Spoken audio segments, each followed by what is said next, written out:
Meus queridos, a paz do Senhor.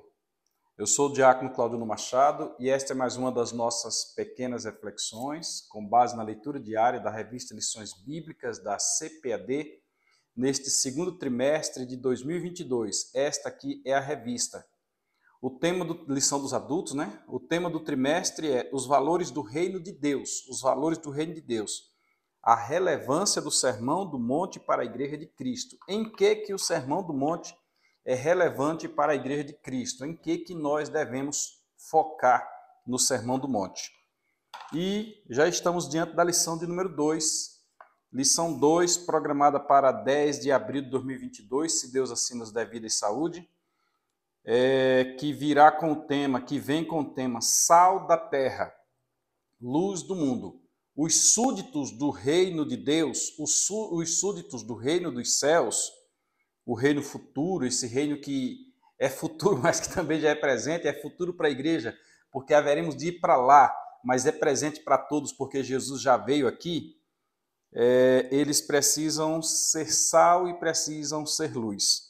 E a nossa leitura hoje encontra-se, quinta-feira, no Evangelho de João, capítulo 15, versículo 8, e na primeira carta de Pedro, capítulo 2, versículo 12.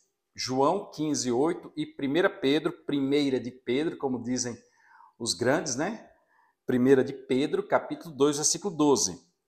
A epígrafe do texto aqui diz: a luz como um testemunho verdadeiro de boas obras. A luz como um testemunho verdadeiro de boas obras. Vamos discutir alguma coisa aqui nesse respeito.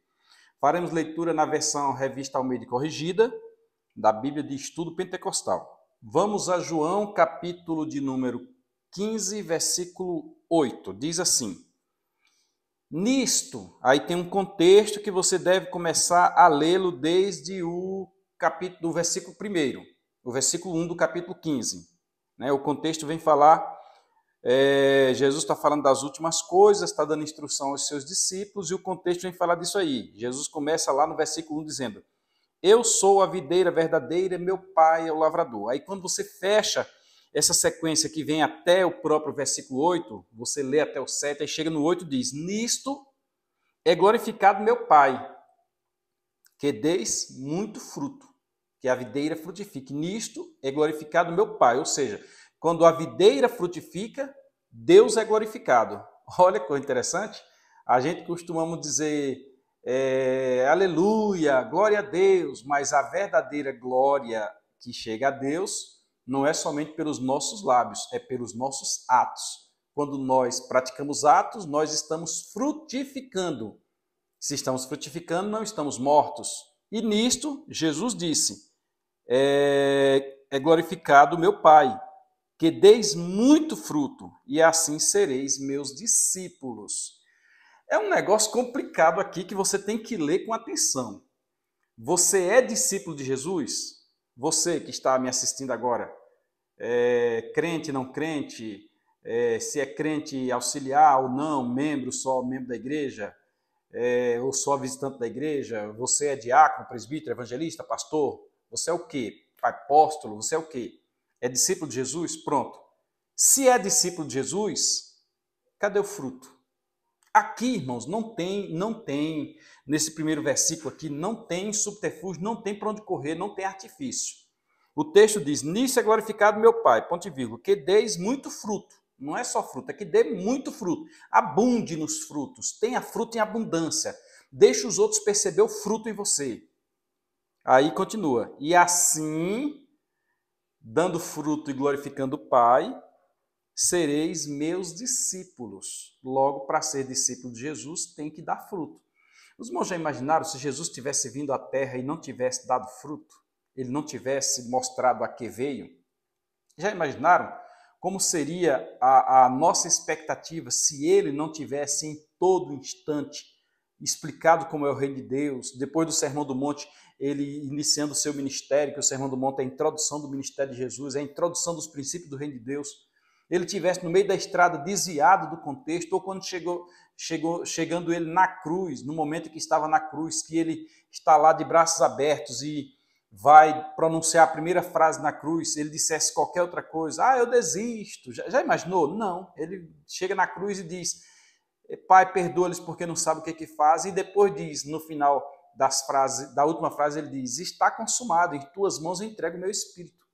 Já imaginou se ele tivesse desviado? Então, tivesse desviado dessa rotina, Deus teria chegado e dito, este é o meu filho em quem eu tenho prazer? Não. Então aqui está dizendo que nós devemos dar frutos para dois fins, dar fruto para dois fins. O primeiro fim está na parte anterior dessa questão de dar frutos. Glorificareis meu Pai. Nisto é glorificado meu Pai. Em quê? Em que vocês deem fruto. E se vocês dão fruto, vem a segunda coisa, vocês são meus discípulos. Então o fruto demonstra que a pessoa glorifica a Deus e que a pessoa é discípulo de Jesus. E aqui pega todo mundo, gente. Pega a mim, pega você, pega todo mundo. Tem o título, top. Você tem o título, você tem o cargo. Mas e a função está sendo desempenhada? O fim daquele cargo está sendo cumprido? Você recebeu o cargo realmente com a chamada, como está lá em Efésios 4 e 11? Vamos deixar essa questão de lado. Você está dando fruto? Que tipo de árvore é você? Qual é o fruto? Vamos ao próximo texto. Vamos à primeira carta de Pedro, capítulo 2, versículo 12. E veja que aqui não depende dos outros, não. Aqui é você próprio. Não depende do pastor para você dar fruto. Não depende da ovelha para você, pastor, dar fruto. Não depende. É você próprio. Você tem que frutificar. Mas meu pai, minha mãe, meu irmão, meu filho. Não. É você quem tem que frutificar. Meu marido, minha mulher, não. É você quem tem que dar fruto. Se você não der fruto, tem uma questão muito séria. Diz que o lavrador vem e, não encontrando fruto naquela árvore, ele a corta. O machado está posto à raiz da árvore. Corta, lança fora e poda e cuida toda aquela que dá fruto. Vamos à 1 de Pedro, capítulo 2, versículo 12. Nesta linha do dar fruto, olha que nós estamos falando de luz.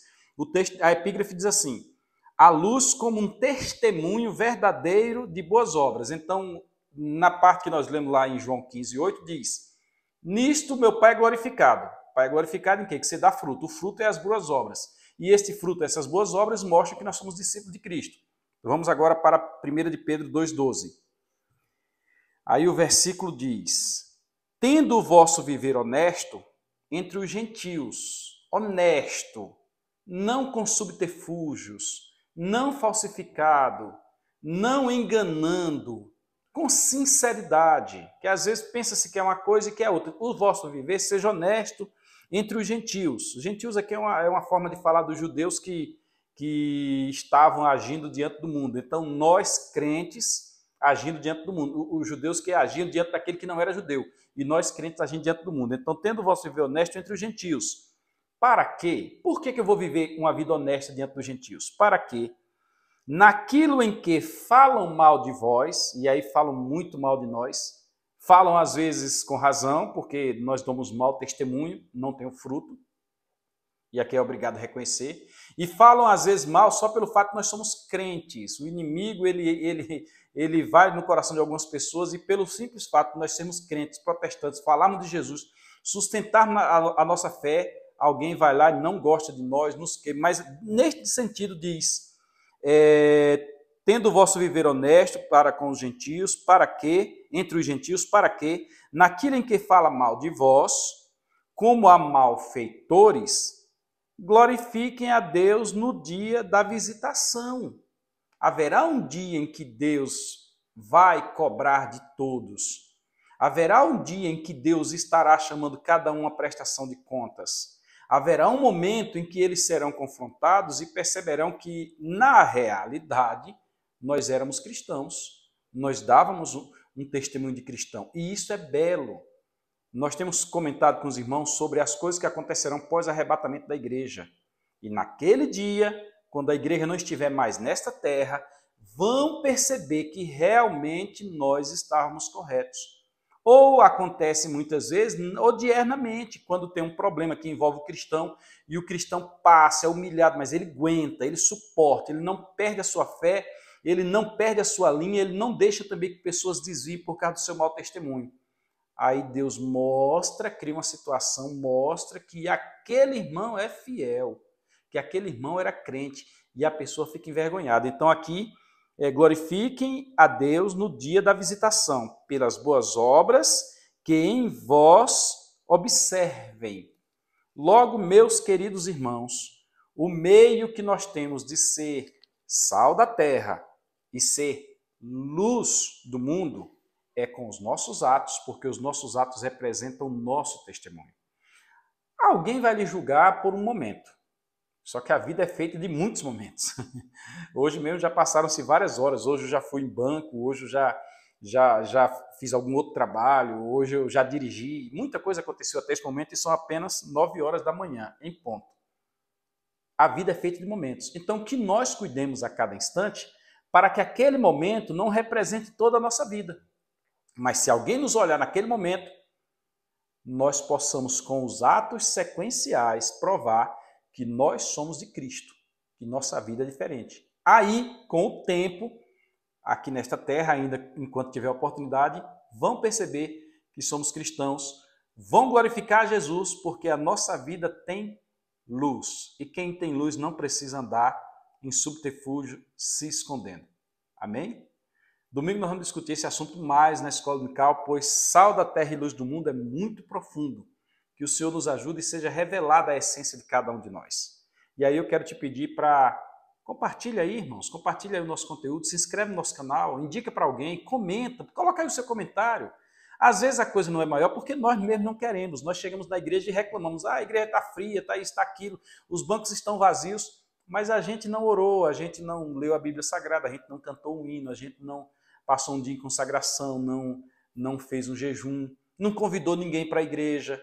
Se você tomar essas simples atitudes que fazem parte do contexto do cristão no reino de Deus, aquele teu parente que você tanto espera que aceite Jesus, ele vai aceitar. Quando você chegar na igreja, você vai ter dificuldade para encontrar local para sentar. Esta semana eu ouvi o pastor dizendo, irmãos, quando chegar alguém, não espere eu pedir, ou lá na congregação, não espere pedir que a pessoa levante para você sentar, meu irmão, porque vai ficar constrangedor. Você simplesmente levanta, vai lá na pessoa que está visitando e põe para sentar, para ela entender que ela é querida. Dê uma Bíblia, dê uma harpa, e assim nós vamos fazer. Deus pode fazer muito mais por nós, muito mais por nossa família, muito mais por nossa cidade, desde que nós sejamos sal e sejamos luz. Se inscreve no nosso canal aí, ó. Fica na paz do Senhor. Até mais.